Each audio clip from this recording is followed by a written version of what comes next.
Now, moving on, I take this opportunity to introduce our invited guest, Mr. Prabhat Mishra. Mr. Prabhat Mishra is here with us.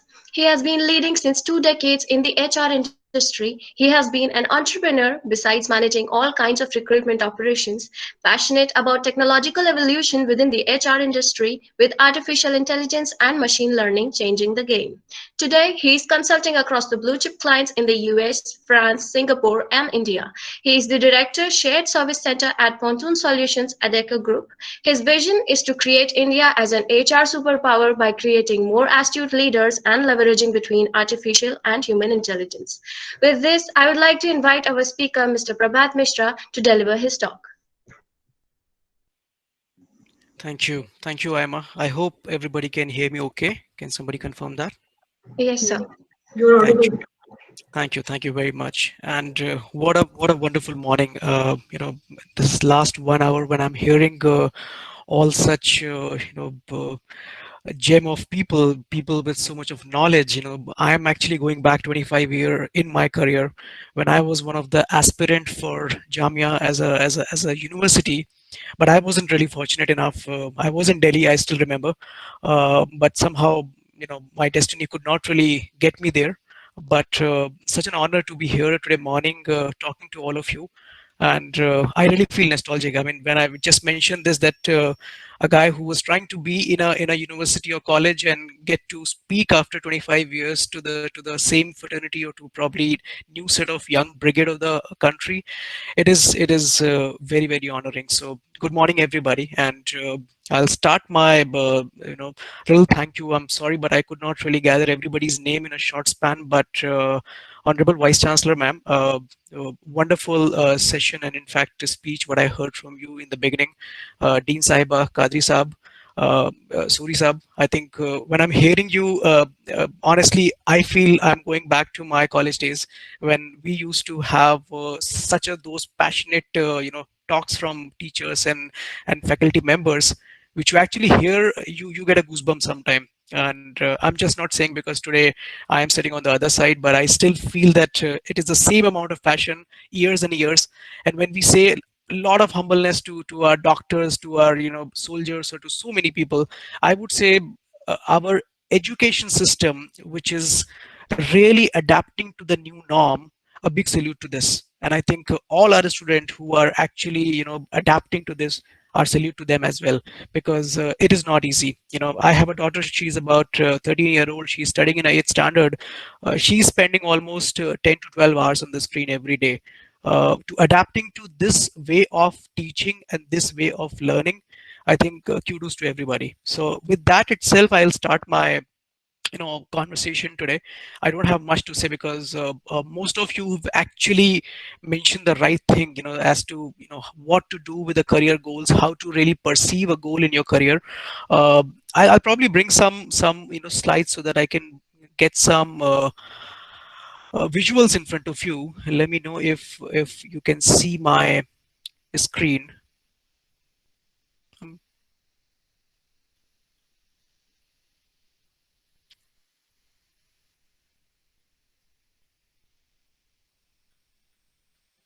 so Ima, is this visible? Yes, this is visible. Yes, All sir. right. Okay, fantastic.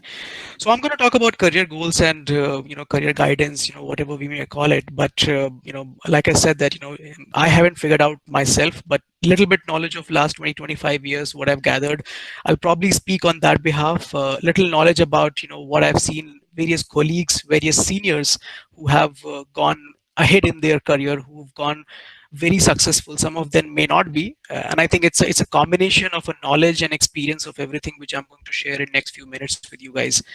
So so what is going on, I'm going to talk about in next 20 minutes, let's say. I'll try and keep it very precise because while we are in a corporate side, and I'm sure my friend Nitin will also agree that we are so used to of giving presentations sometime that we really surpass the time limits and everything. So I would want to keep it very very concise from my side. So first of all, I'll talk about how to plan your career. uh, and I think I heard Suri Saab saying this, that you need to follow a smart method. Smart itself is a method. So we'll talk about that. What is career goal versus career planning? Now this is important because people really get confused, or maybe it's a little hazy line between do I really plan my career, do I have my goals? So we'll talk about that. I say research is a key. So I'll touch upon that. How do you do the research? And then we'll talk about where to find motivation, where to find your inspiration. And I think I'll bring some very practical example. And last not the least, which is important, COVID-19. I think that's a buzzword. That's the word which, if you go to any webinar, if you go to any session, people do talk about it. But why COVID-19 is important in today's context is because your job search and your ability to be ready to be employed in future is going to change a little bit. So we will touch upon that also. So that's all my topic for the day. And in between, in case any question, anything, I think we'll have a Q&A session as well. So just let's look at the smart metrics. I think this is very, very simple. I think most of you would have heard it, but to be really, really honest, it is easy to see that it is there on Google. It is there on our books and our, collaterals. But how we are able to really implement this? Am I really following any specific goal? Or I'm just saying that, hey, I want to be successful in my life. That's not being specific. Am I following a measurable goal? How will you know that you have reached it? Because if you cannot measure it, it is not there. There is a perfect saying in most of the organization that if you're following a service level agreement in an outsourcing organization, because that's where I come from, anything you don't measure, it is not considered. So everything is measurable. End of the day, it has to be achievable as well. I mean, I want to be next to Warren Buffett sitting here. Maybe I can, but how do I achieve it? I think I need to put something which is achievable. And I think I heard somebody saying it that just break your goals into small groups. Maybe small milestone which you can really make achievable and make it more realistic. Becoming next Warren Buffett, maybe it is not realistic because he's taken good long years to reach where he is today. So we need to be more realistic. And last not the least, timely. That I want to do something in next few years. I want to do something in next 1 year. And I think that's an interview question also. When you really go for these interviews, you see some of your seniors or maybe some of your alumni saying this question that where do you see 5 years from the now? It's a very fantastic and very famous question of the HR industry. So something like that. I think this has to be timely. This has to be time bound exercise. This has to be something which tells me that today I am in 2020 quarter 3, where I'm going to be in 2021 or 2022. And I think year on year your goal has to reflect something so that you can feel that power of achievement. And that really works. I'll come to that later in our motivation slide, that the power of achievement is very important in your life. So we'll go there as well. Like I said, where will you be in next 5 years? That's a very boring question at times. That's a very practical question at times. Depends how you take it. There are life goals. Somebody wants to say that where do you want to have yourself in the life? I want to have a brilliant career. I want to have a loving family. I want to have a lot of social respect. I want to be happy. These are my life goals. These are not my career goals. My life goals could be towards my financial status, towards my family, or so many other things. So you need to know that what you are putting as a goal. A lot of people get confused between that. Okay, I want to settle down in US after 5 years from now. Now, is that a goal? That's not a career goal. That's a life goal then. So you need to have a articulation. You need to have a real cognizance about how you differentiate between the life goal, career planning, and what goal are you taking for your career. All right. So moving next, I think that's very, very important. When I say research is the key, now how do you do the research? Now that's a method which you can obviously go to Google and you can find it out. But let me take 5 minutes to explain that it's a very scientific process. People might say that you read books and you get to know. You look at your elders, you look at your seniors, and you get to know. But I think the journey starts from yourself. You have to have ability to look at yourself first, and you should have an ability to assess yourself. And I'll give an example here. Like I said in the beginning, I have a daughter. She's 13-year-old, and Around a year back, when I relocated from Delhi to Bangalore, I spent almost 20 years in Delhi in my life, and just about in last 2 years I relocated down south. uh, and when she's studying further in the higher classes, she straight away came back to me saying that, Dad, I want to do my graduation from a foreign university, and I want to work for a organization which is definitely a multinational. I said, okay, where did you see all this? Then I realized that maybe she followed me. There is nothing wrong in it, this. But then I asked back a question, that did you assess yourself? Are you able to look at yourself, that, what do you think is actually pushing you in that direction? She said, because I like talking the way you talk. I like expressing myself. I like public speaking. Now, these are some of the instincts which tells me that, yeah, maybe she is one of that person who's wanting to look at herself and assess herself, and knowing that this is her strength, and she knows her weaknesses as well to some extent. Maybe she's still learning. So that's an example which I'm taking here, and that's where I'm saying that assessing yourself is the key. Because if you're able to assess yourself, and it can go as scientific as you want. I mean, you can go to psychometric test, you can go to some interviewing skills with your seniors, you can actually do your own research. And I think everybody knows, like, now we've reached to a stage where we know that what we have done good. If you do your project, were you really good in collaborating with people, or you are good in leading and setting down the rules? So that also tells that what are the skill sets you have within you, which can drive you towards success. So assessing yourself remains the key. And then second one, which is making a list of occupation to explore. Now, if you are a student in Jamia, let's say today, and you are reading computer science, uh, or you are reading healthcare, or you're reading any other subject, you need to know that what are the occupation you need to explore around that. Suddenly, I'm sure you would not want to explore anything which is completely out of the context. And I think that's important, and that comes with the stream where you come from. And that's where I say, defining a career goal becomes easier because your stream is divided now. Conduct informational interview. Now that's important, because if you are in a surrounding, and I think you've got such a good ecosystem. When I heard such honorable people, and the faculty member I just heard upon, such a passion is actually coming out, and you can see that this ecosystem can give you a catalyst approach, that you can actually do informational interview with these people, maybe your faculty, or maybe your senior, or maybe your peer level person, and actually do this practice, a mock practice among yourself. And then you make your career choice. Then you say that, yes, I want to go to blockchain, or I want to do something else, or maybe I want to do something. I will do it for 2 years, and I'll see how do I perform, and then maybe I will take a practical approach of switching into something else. So don't be stubborn. I think that's also one of the very practical example I can put here, that I started my career as a sales guy. I did MBA from Delhi. I did not get my campus placement. Like I said, I wanted to be fortunate enough to be in this campus where I'm talking today, but I did not get my campus placement back then in '99. I started with a sales job. In just about a year's time, I realized that I'm not meant for sales. Maybe I am the one who's meant for talking to people. Maybe I'm the one who's meant for looking at a lot of research and giving career opportunities to others, which became my passion, which became my job. And then I started loving it. And that's where I have another picture which you see on the lower corner, that what you love, what you're good at, and what pays well. And if you see the combination, it becomes your dream job.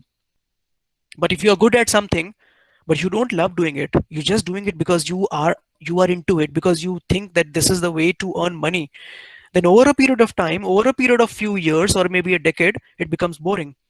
And then you feel that, oh, this is just 9 to 5 job for me now. But yes, there could also be possibility that you love something and you're good at that, but nobody pays for it. Then you become poor. So I think that's again a very simple analogy, that a good job, a dream job, is a sweet spot where you love something which is paid well in the industry, and you're doing really good, and you're good in doing that job, and that's why you love that, and that becomes your dream job. Again, it's a very philosophical way of saying it, students, but when you actually start peeling off and looking at the career, I think that becomes a reality.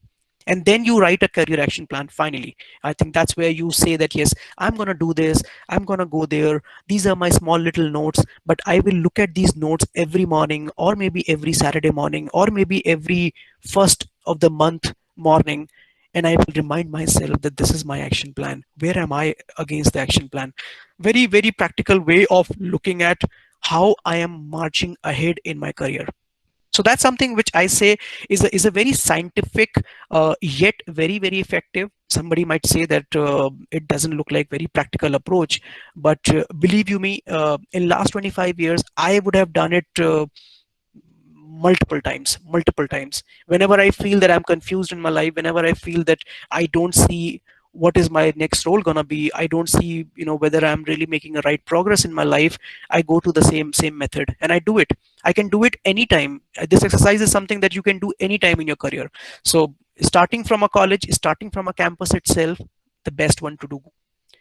Let's move ahead quickly, and I'll not take much time here. Find your motivation, inspiration, or a role model. Very, very necessary. Somebody says, hey, my role model is Sachin Tendulkar, my role model is Steve Jobs, my role model is Barack Obama, and so forth, Mahatma Gandhi. I mean, there is no dearth of role models in the world. Are you able to relate with them? Ask honestly. Maybe yes, maybe no. So your role model could be somebody who's sitting next to you. Find what he or she does which inspires people. Start looking at that optimistic view, that you look at the goodness of people, and then it is very easy to find motivation in around yourself. And like we say, motivation is something which you have to, it's like, if I can give you a very simple analogy, you have to plant your garden or a tree. If you have in your little balcony, or a small garden if you have, you need to plant your garden every day. You can't really take a time that, okay, I will plant it once in a month and they will still be nice. No, it won't happen. And that is exactly the analogy happens on a motivation. Motivation is something where you have to keep motivating yourself every morning. You have to get up with that motivation, you have to get up with that inspiration, and look at goodness around you. It's good if you get inspired by Sachin Tendulkar. It's good that you inspired by looking at Albert Einstein. Honestly speaking, my analogy says it is hard to relate because they are out of the reach, or maybe you can only look at them as a good case study, as a good case story. But the real motivation is that if you see that your colleague has done something extraordinary, and that really inspires, because you relate to that person more, you relate to your senior more, you relate to your professors more. So inculcate a habit of looking at the goodness of people, and I think that's where you find the motivation. Important one now. I think I'm gonna be conscious of time, so that we get time for all the agenda in the day. Now, this is important. This comes purely from the little bit of a research. I mean, if you go to Times of India, if you go to Economic Times, you will see all of it. This coronavirus, COVID-19, of course, I haven't stepped out of my house for last 100 days. Uh, Never ever happened in my career of 22 years that I would have worked from one single office, which is my room. uh, this is completely unprecedented, and a lot of people are saying that what will happen. So let's just see a little bit, and I'll come to the data if you see on the screen. And I am a pass out of a 99 batch. When I saw the first disastrous recession of Y2K, people also call it a Y2K bubble. uh, this was happened when yahoo.com and some of the .com really got burst, and then after that, uh, the entire industry actually went on to a huge recession starting from US. So Y2K is one. Then I saw Lehman Brothers in 2008, 2009, and then possibly this pandemic, which is the third strongest recession I'm seeing in my career. There is one common thing which I'm seeing in all the three instances, that India has bounced back very, very nicely. Right after 6 months, right after 1 year, India's economy has grown. And this is what you see in these growth projections from IMF. What you see here is, again, India is growing with the 7.4. there is a bit of a debate. World Bank says no, it's gonna be slow. Goldman Sachs says maybe it's gonna be 1.6. Moody's say that no, it's gonna be 2.5. They are more generous to India, so and so forth. But the bottom line remains same, that India's economy is not gonna stop now. India's economy will bounce back, and we have a very nice resilience in our country. So now, why it is happening? Let's look at that. I'll probably take 1 minute to explain in one single line that the whole world, which is running on stronger economies like US, European countries, you would have a dollar or a euro, which is really driving the economy there. And then you have India, where you have India can actually become a back office operation hub for the global. And whenever these kind of recession keep coming, they cut jobs, they cut their cost of doing business, and then they post more jobs to India to do the same job. And it could be obviously 24 by 7. It could come in the IT industry, it could come in healthcare industry, it could come in retail industry. You pick up some of the names which are very common. And that's what all these studies are saying, that if the recession really darkens in a country like a US and Europe, uh, our Southeast Asian country, and most likely India in this case, is gonna get a lot of advantage out of it. So my dear friends, there is nothing to worry. I mean, what I'm saying here is that you see IT, you see education, you see banking, finance, healthcare, pharma. Again, no question about healthcare pharma, because a lot of pharma companies are constantly working towards a vaccine, and you see the upswing coming up in this train. Retail, I mean, companies like Amazon, if I see, Amazon is one of our global customer as well. They are hiring some 20,000 people in Hyderabad right now, across managing their retail chain and the whole supply chain, what they need to do from the retail. A lot of FDI, lot of investment coming in the retail section, because people are finding an absolute new norm of going this. Education sector, after this, possibly a new wave of online education system is coming up. So meaning that, yes, COVID is impacting. One would definitely agree. It has never happened that people would have been out of job. Millions and millions of people have lost job because of sudden change happened. But I think there is a bounce back. There is a resilience happening everywhere. I have my headquarter out of Zurich. I have my headquarter in Switzerland. Another headquarter we have in US. When we keep talking to our colleagues on a daily basis, we also getting a similar symptoms from their side, that they are also trying to get a recovery science where they are able to employ people in a different way. Gig economy, you will see that coming. You will see people coming for the contractual jobs more and more now. Maybe the full-time job employment might take a little lower side on this. So this is a little bit of summary, for those who feel uh, that they are in a panic situation, or if they are passing out in 2021, is this the bad time, is this the average time? I would say, guys, buckle up yourself. This is possibly the best year in last 10 years. This is possibly the best year to launch yourself in 2021. So again, you have a responsibility on your shoulder, that how you prep yourself, how do you do this research in advance, so that you come close to the reality, you come close to the success. Okay, then I go to the last slide, and I'm checking on my time as well. That a very famous quote from our father of the nation, that the future depends on what you do today. It's not about what you're going to do next year. It's not about that what you will do after 5 years. What you are going to do today will actually make a change for tomorrow, and not only for you, for the entire country. So on that, I think I'll probably close this. Pleasure talking to all of you, and giving a little bit perspective and experience what I have gathered in few years while working for this industry, whether it is IT, telecom, healthcare, you name it. But I think India, like I said, is actually on a right path of becoming an HR superpower, because this human intelligence and artificial intelligence coming together can actually give us a lot of advantage. And then if you are ready, if you are able to really take that into the right stride, you will be able to succeed much better than your the others in the market. So feel that competitiveness, but try and aim high, do best, and good luck with that.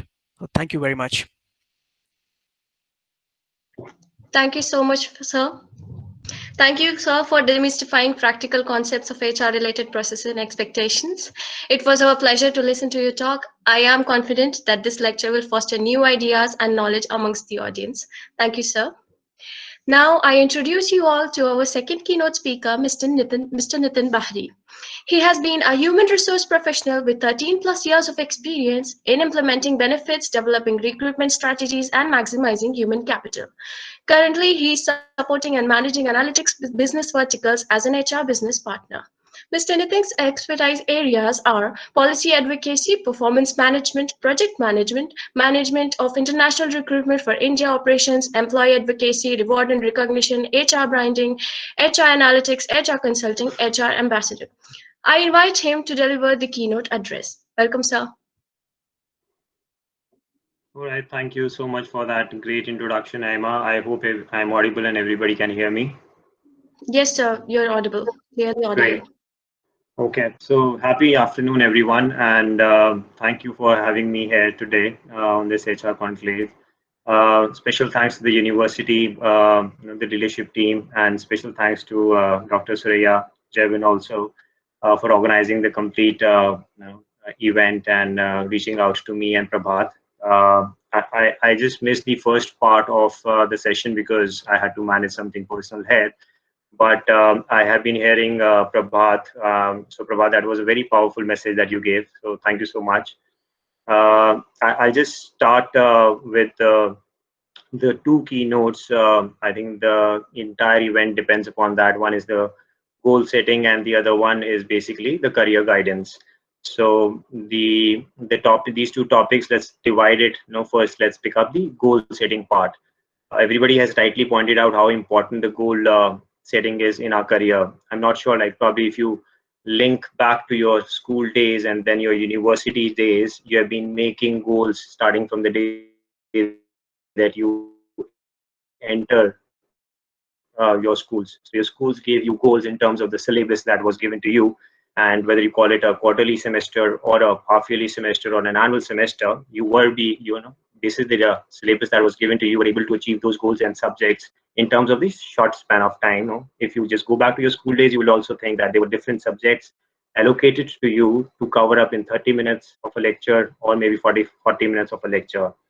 Now, when you joined a university, then also there were goals given to you. Maybe you could not, probably see that in black and white, but there was again subjects that were given to you to complete, and with a time frame also in terms of the semesters that you achieve. So that was given to you by your professors, right? These are the goals in terms of the subjects, in terms of the knowledge that you have to gain on a particular matter. Now, moving from the university, when you actually come in the corporate sector, there would be again goals assigned to you, and these goals would be your annual goals, and you need to achieve this. You need to monitor it at the same point in time, and this needs to be broken also in terms of what you are achieving on every week. And there would be some mentors who should be assigned to you, or your supervisors or your seniors which would be assigned to you to help you perform that better. Now, when you enter the corporate sector, maybe during some years, once you progress up the ladder, you would be in a position to make goals for yourself and for your teams, right? So once you come in a leadership or a supervisory position or a role, you will be basically again making goals, right? So this goal setting part is actually a very important factor and a part in our life, starting from our school days to university days to our professional, right? So everybody in this world actually has something to achieve, be it a small company, be it as a big company. Probably we heard about Amazon, we heard about Warren Buffett also. So I'm not sure whether you have read his books or not. He's in habit of reading on a daily basis, and that's his goal and a mission, that he would read 8 hours or 9 hours in a day to achieve something in his life and where he is today. So that's the importance of goal. Now, I don't have any presentation to present because we have been going digitally, I think, for the last couple of months now.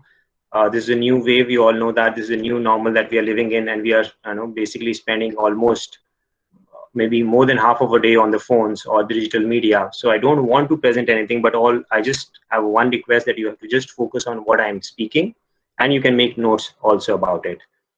I know visuals makes the best approach and focus when it comes to delivering a presentation or a message. That's what Prabhat did over here. And we can link it also directly. Now, maybe just moving away from that presentation and probably with a very clear mind, with the concept that I've given to you in terms of the goal setting. Now you need to make a note of it. How will you basically achieve your goals by breaking it into small pieces? So it could be broken up into two parts, whether you basically make it appear and visually appealing to you when you break it down into half yearly goals, and then on a weekly basis or on a monthly basis see where you stand.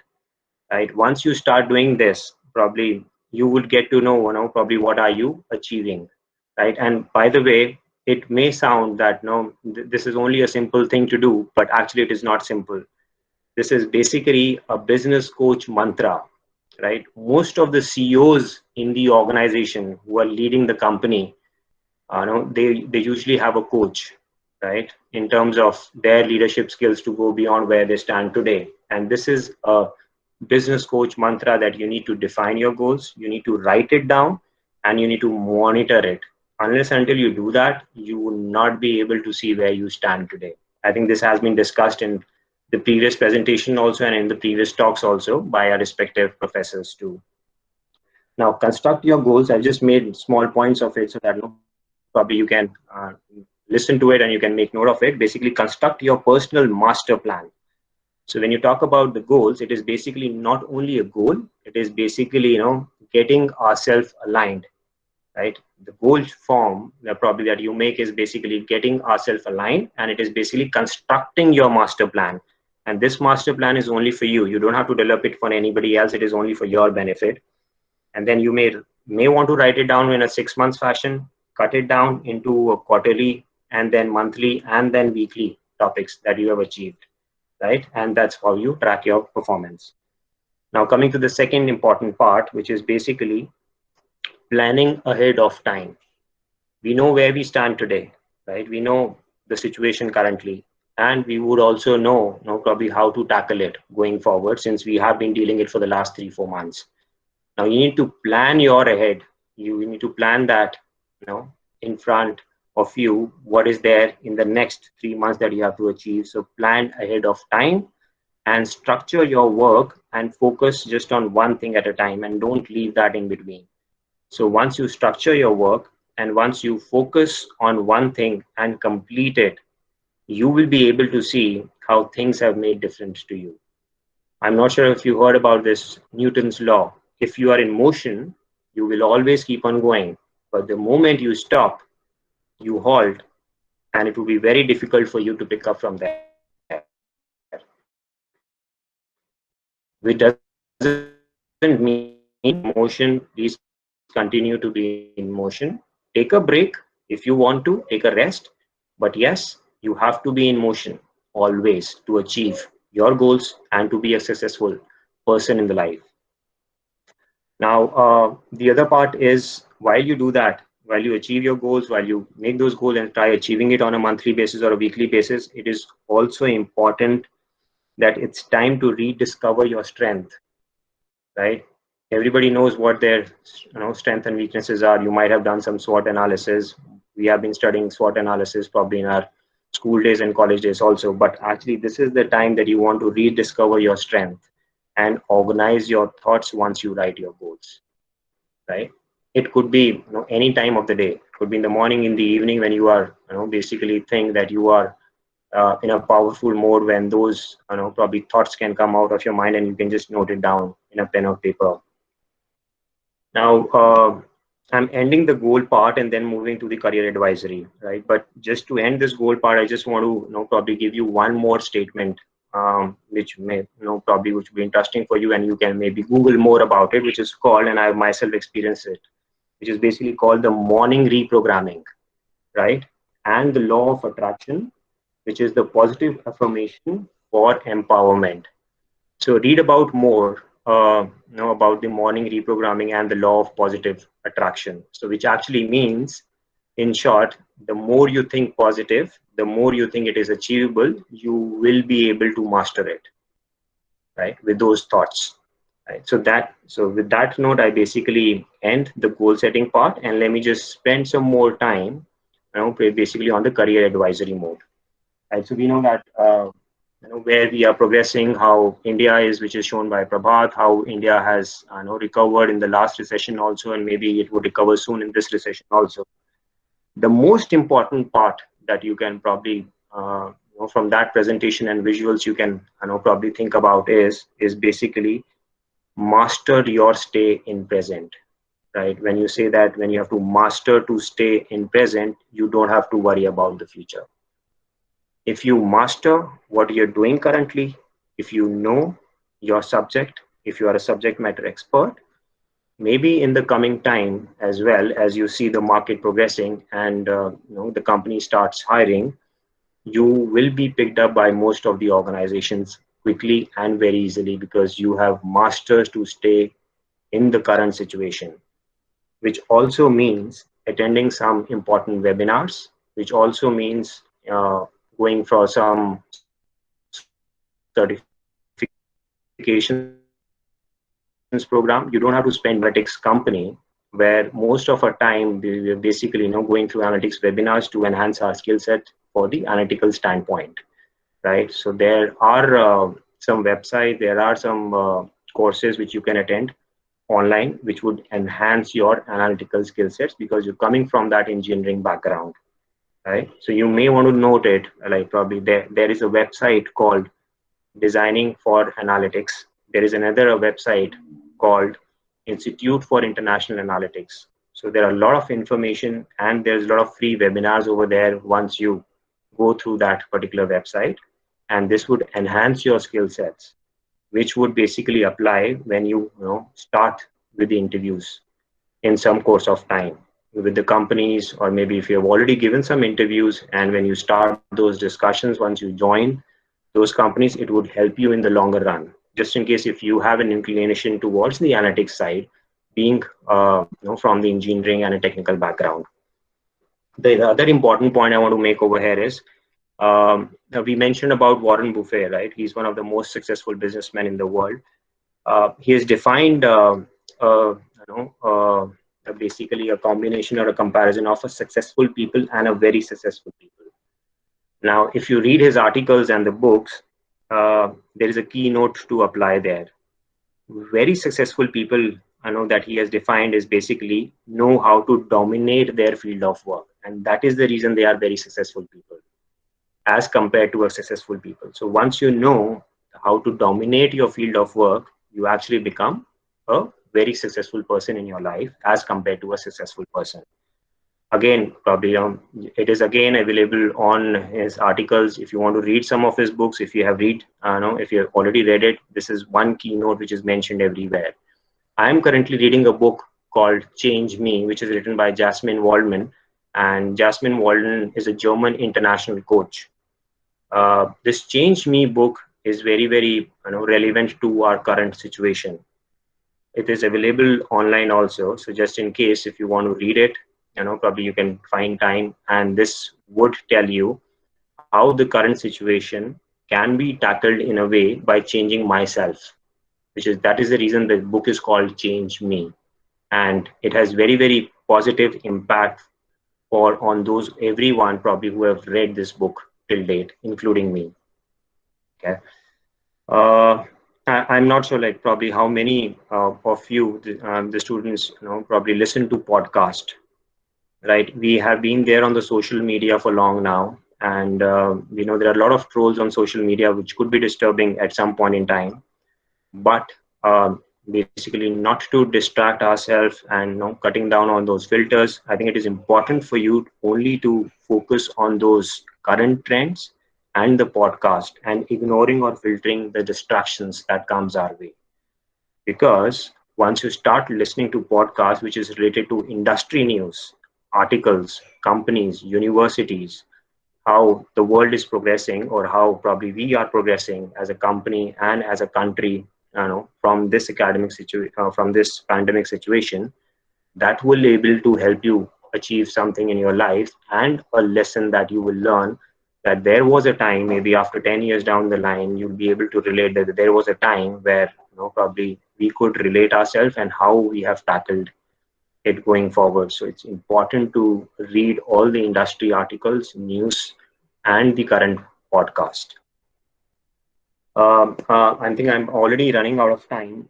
Maybe I just want to end my speech over here, or maybe this discussion over here in terms of focusing on some important uh, training programs which could be related to data science. So you might have heard about Coursera, you might have heard about Udemy.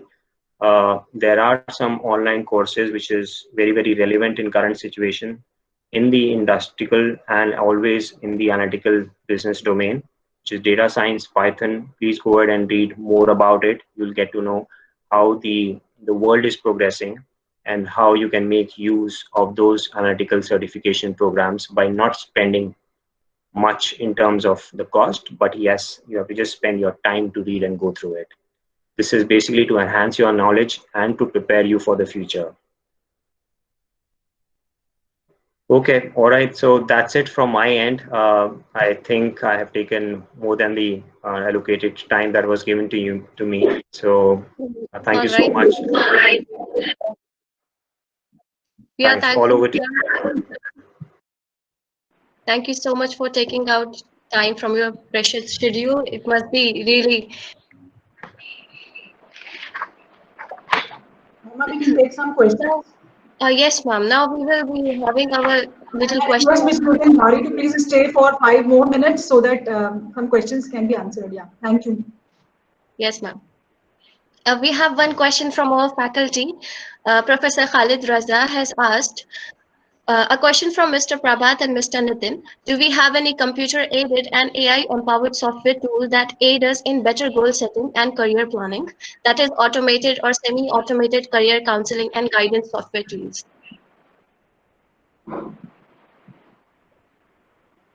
Well, I am not really aware of any such tool, and I would like to rather say this, that career guidance and career counseling, let it be an absolutely human intelligence method, because it has to deal with the capability what you have.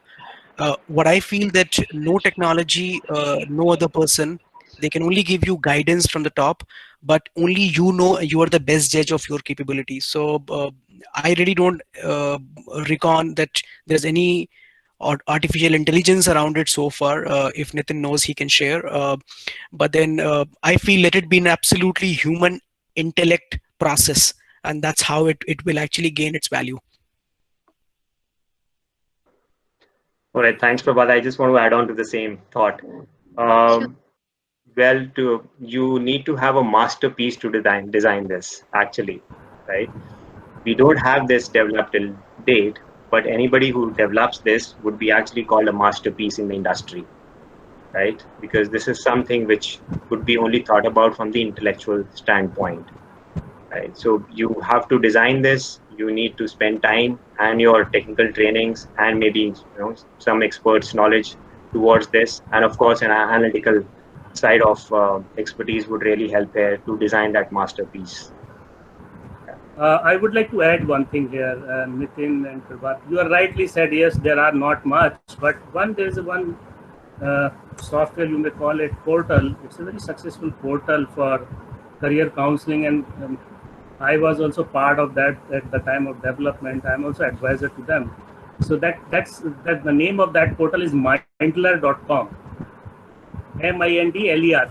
That's a very powerful tool and tested with more than 10,000 people. Right now, more than 40,000 people have already tested on that, and they are really doing a great kind of career counseling tool. It's basically that tool gives you the kind of your strength where you can do well. So they just basically test you on 5 parameters. So like what kind of skills you are best in. So same as with, yes, there are few more also, but Mindler.com is Indian product and it's a very successfully run product. They are also used by many career counselors for testing the people and all. They generate reports and all. So this is basically it's a small knowledge of mine. That's why I would like to just share. Thank you. Sure. The SWOT analysis tool there would be available in the market for sure, but how much would it benefit you in the long run, we would not know. SWOT analysis, yes, but SWOT analysis tools are also there. Yes, you are right. Right. So yeah, just in case you want to know, probably let other students know about it, to use it and maybe apply it somewhere in this specialized domain if they think that would be beneficial for them. Let's go ahead and do that. But as far as if you move away from the bookish knowledge and we come to the real world, I think over and above this, you will learn more once you start practicing it in the real environment. I think Imran has a question. Yes, sir. Yeah. If company run into a financial crisis, why are freshers the first people to face action from the management, even after putting in their 100% effort?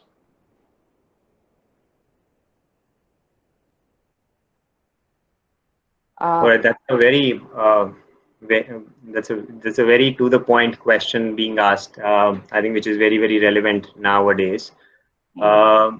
See, most of the companies would avoid doing that, but there are certain conditions and there are financial constraints where companies have to take that call.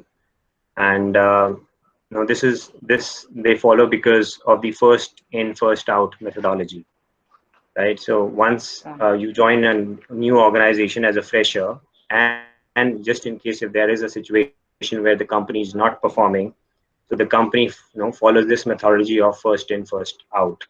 This is called basically FIFO.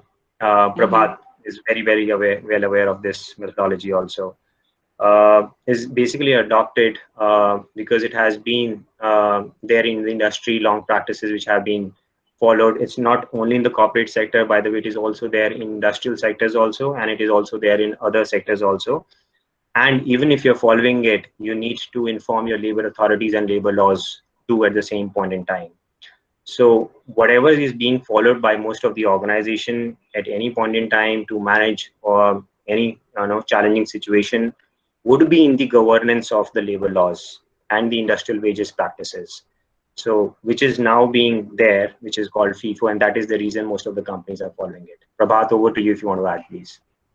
No, absolutely, Nitin. You said it in a very simple way that the FIFO is a very old and very followed norm for various companies, various industry. But I am also equally surprised to see the trend changing slowly, especially with the counterpart organization in Western countries. So there is a concept of furlough, where they would ask some of the people to go on leave without pay and not necessarily lose their job. So this really goes specific to one organization to another organization, that what is the mindset they have in order to handling and managing the talent in the organization.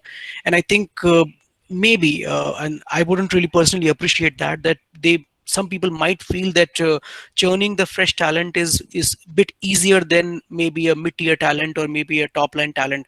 So maybe that is also one of the reason in past where while companies have been doing it, but with gig economy coming in, with changes coming in from the Western hemisphere, we feel that this change will happen. And I personally feel that at least in Bangalore, I've heard from many of my colleagues that after this pandemic, in very few instances, I've seen that the freshers would have been asked to leave. In fact, organizations like Infosys and TCS have actually gone ahead and obeyed and obliged the contract which they have made to the campuses. They have not stepped back from those obligations. Yeah, they may not have gone ahead for the further ones, but whatever they have made promises before the pandemic, they have obliged all of them. So I think there is a positive change, what I feel personally is happening. Okay, thank you. There's another question from Vinay for Prabhat. How can we get started with cybersecurity? So there are various scope. There are various courses available in the market. Cybersecurity definitely is now getting into more limelight because of more online usage happening. I mean, if you just look at it from a very simplicity perspective, that today everything or anything happening online, and hence it is also giving a bit more I will say a fragile environment to some of those scams or some of those malpractices. And to stop all of that, you need to have a governance process. So cybersecurity is something where you can learn things. There are specific courses available, there are certifications available in the market. It may not start, to be very honest, for a fresher level. So one needs to also feel that you may not want to become a cybersecurity expert unless you have learned or practiced Java, for that matter, or you have really practiced on one or two languages of a coding or programming, for a good expert level. Then you reach on to the level where you become a cybersecurity professional and that expert level. So maybe one has to do that little bit of a I will say anchorship, so that person can actually understand that this domain is not the relevant domain for me to enter right at the fresher level. Maybe once I practice it for 2 years, I may be at a level. For example, data science, another example is here. You can become a data scientist when you have a little bit of a background in the past. You haven't done, for example, business analyst before, you don't understand what is data analysis is, then you definitely cannot become a data scientist. So this is a gradual scope, this is a gradual growth in the industry, and I think it's all available. I mean, people can actually approach and they can go to these courses. Yeah, you're right. There's another question from Moin Khan.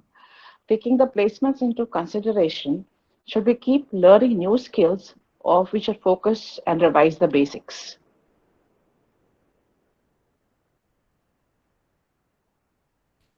Nitin, you want to take that? Absolutely. I think the focus should be more on learning.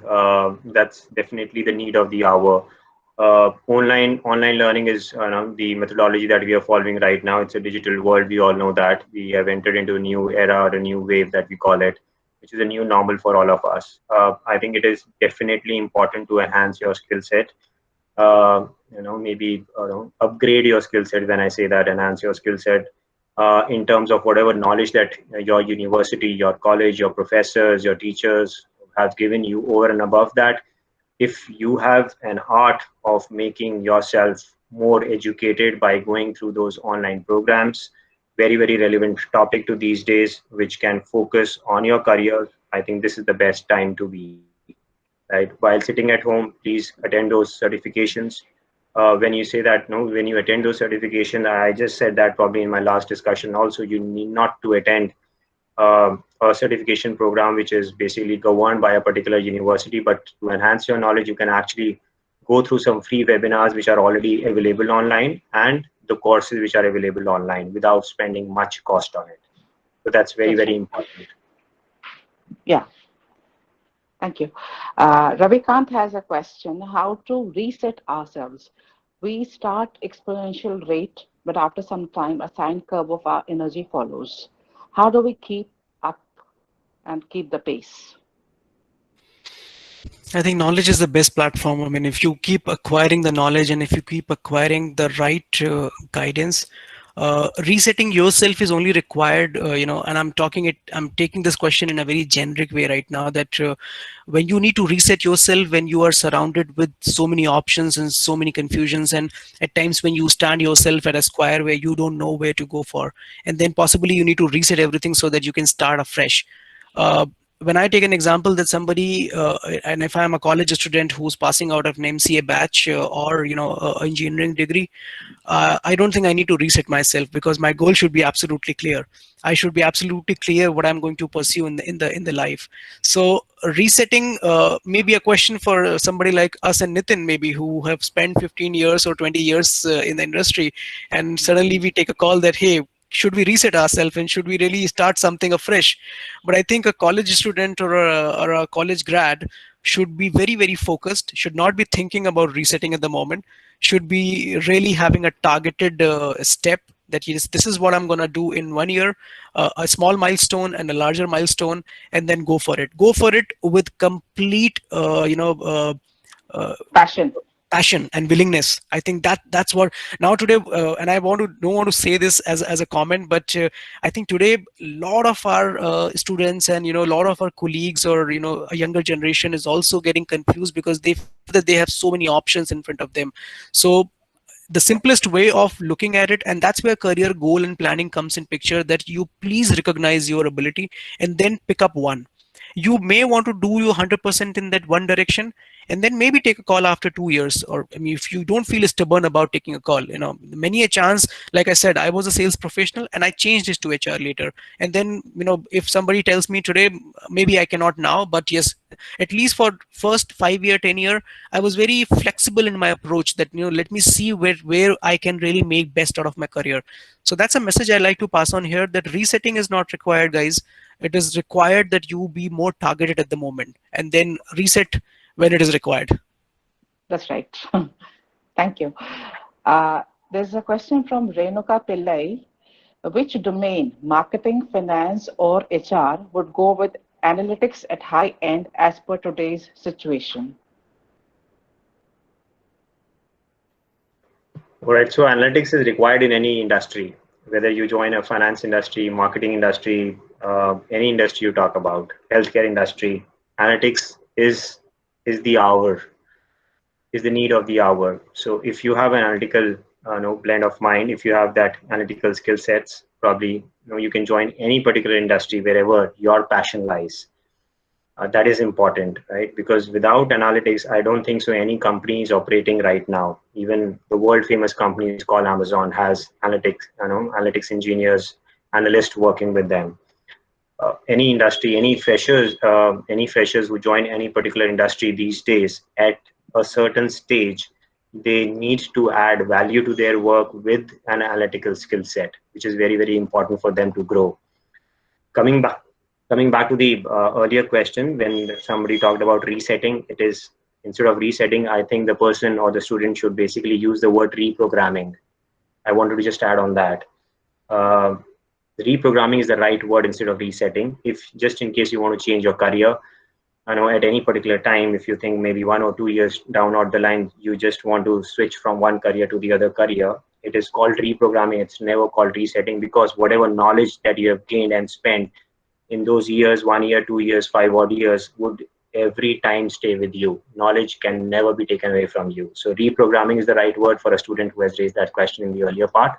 And yes, analytics can be the next phase, which you see in all the companies. Even you talk about the academic institutions also, every academic institution would also need to focus on the analytical skill set and the analytics trainings in the coming maybe the syllabus or the course which even the government or the university launches in the next time frame. Yeah, that's true. Thank you. There's a question from Kashif. Sir, I'm interested in computer science. What can I do? Kashif, what is your area exactly? I think we are running out of time. If we can have very specific 1 or 2 more questions, and then we can conclude. Okay, so I think just one more question. If you have any specific question, then we can ask. Otherwise, we should conclude this session. We are already late for the second session, ma'am. Okay, so I think I would just like to thank Prabhat and Nitin for their excellent presentations, and I think they've given a very right direction to our young students. Thank you so much. Thank you, ma'am. Thank you. Have a nice, happy rest of the day. Thank you so much.